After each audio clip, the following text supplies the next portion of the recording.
Greetings. Greetings. This is Doc Ock on my fourth day of the German excursion. Been moving around all over Saarbrucken. Yesterday we went to the Nauwieser Festival for the second day. I went there the first day by myself. Second day I went with my daughter and some of her friends. Had a really nice time. Got to try some vegan sorbet. It was very nice. And some Carlsberg beer. Yeah, you have to roll them R's. Those R's are not easy. Yeah, so we went there to the festival, and then they had some music. Most of the music was hip hop variety, German hip hop. But the music that we really sat down and just stayed for quite a while and vibed with was some music from España, which is Spain, some Spanish music, and flamenco dancing. So that was really interesting being in Germany at a local festival. And the most interesting music, the music we like the best, happened to be from Spain and not from Deutschland. So I don't know what that was all about, why the Germans don't like to play their own music, but it was kind of different. So yeah, I had a really nice time there.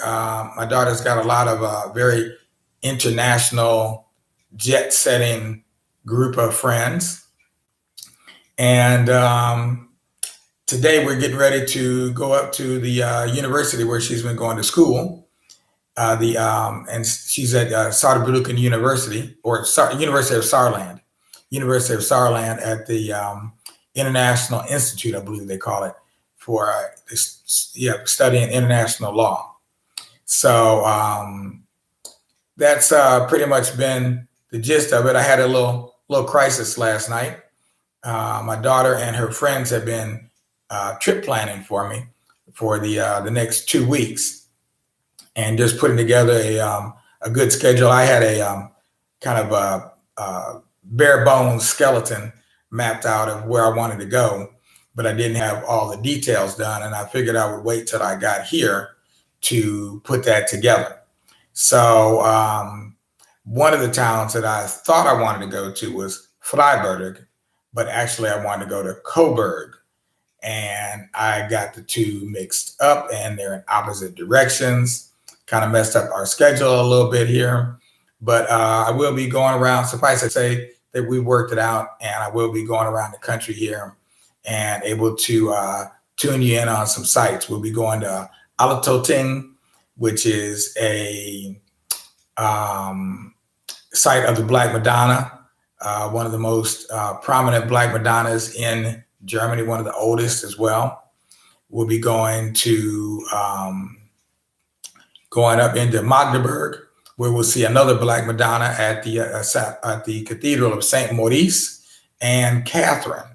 So they have a joint rulership, so to speak, of this particular cathedral up in Magdeburg.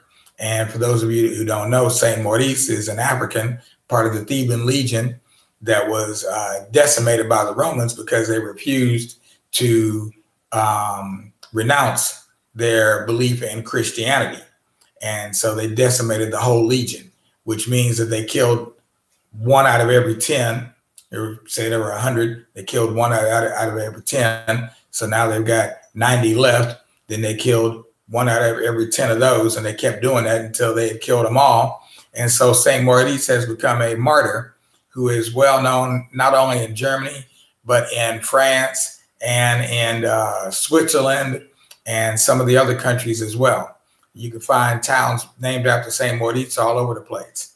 When you see it written, it won't look like Maurice all the time, that the way we spell it, Maurice, but rather it'll be spelled Moritz, Saint Moritz, but it's still St. Maurice. So I'll be going there to see him. I've been seeing pictures of him for years, and I really want to go and see his statue in person, as well as the Black Madonna there, which I did not even realize actually was in that particular cathedral. And then I'll be going to Coburg, And in Coburg, we'll see we will see the seal of the city, or the coat of arms of the city, with the image of a black man on it. I believe that could also be Saint Moritz, could be somebody else. That's one of the things I want to go there and investigate. A lot of people have been speculating about who is the black man on their coat of arms. And it's very prominent because it's just his image on the coat of arms with a big hoop earring in his ear. And you can tell he's got the curly hair because it's the way they depict the hair. Those aren't, curly cues, those are naps. Okay, his hair is quite nappy. So we're going to go up there and see him.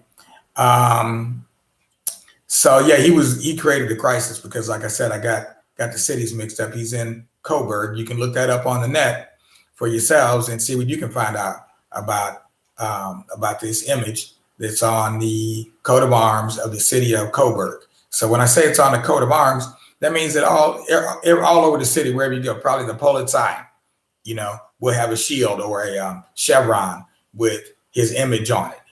It's on the Rathaus. That's the city hall. It'll be on it's on the manhole covers. So it'll be on different venues, various storefronts, bars, et cetera, et cetera, et cetera. So all over this city, that's what I'm expecting to see. So we'll see how prominent this image is or not when I get there. And I'll be posting those videos up soon so you can enjoy this excursion with me. This is the first part of my journey. There was just one part of my journey. I call it the German excursion, but I will also be going into Switzerland, otherwise known as Schweizland in German. And I'll also be going into the Netherlands, or otherwise known as the Netherlands. And then I'll be headed into France. So it's quite a tour that we're putting together here, and should be quite interesting. One last thing that I would like to talk about real quick. You see here, I'm here in the kitchen of my Airbnb. So I have a whole apartment to myself. It's unbelievable. Okay, for a whole week, got a whole apartment to myself for about the same price as it would cost me to go to a freaking Motel 6. So for me, this is just absolutely lovely. I've been having a food fest over here, eating all kinds of food, cherries and bananas, avocados. I'm just having a real food fest over here. But last night I wanted to make some Frühlingsrolle, which are we call spring rolls, and I had a box of them frozen. And I wanted to do them in the oven over here, but I could not figure out how to get this oven to work. Actually, I had figured it out, but what I didn't realize is that this kitchen, for some reason, is not very doesn't have plugs in all the places that the owner would like, apparently. And so he actually plugs the oven in and then unplugs the oven.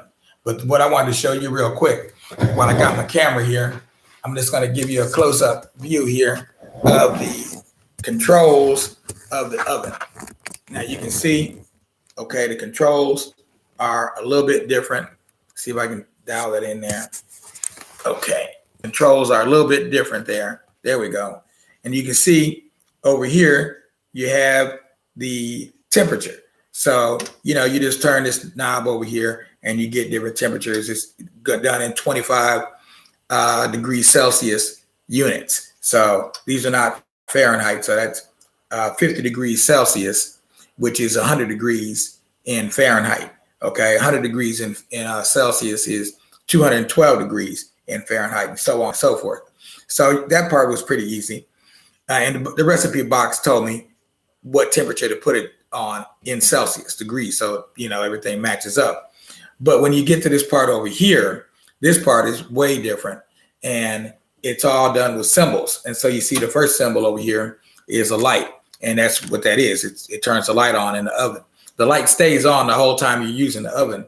But then you go here to these other symbols. This heats up. This uses the first two heating elements on the top and the bottom. The next one over here is an unusual one that we don't have typically on our stoves, which is convection. which means that it has a fan in here and it makes the air move and circulate inside the oven so that you heat the oven more evenly, as opposed to the front being hotter than the back or the sides being hotter than the middle, et cetera, et cetera. And then it's got a number of other settings. I'm not going to go into all the settings on there, but it was very different. And it did take some getting used to, and I had to go to YouTube and look up instructions for it, et cetera. So the German kitchen, not quite what we expect in the USA, but it worked for me last night, and it'll work today in a really nice way. So I'll be checking out and back at you a little bit later with the continuing saga of Dachach in Deutschland. Auf Wiedersehen.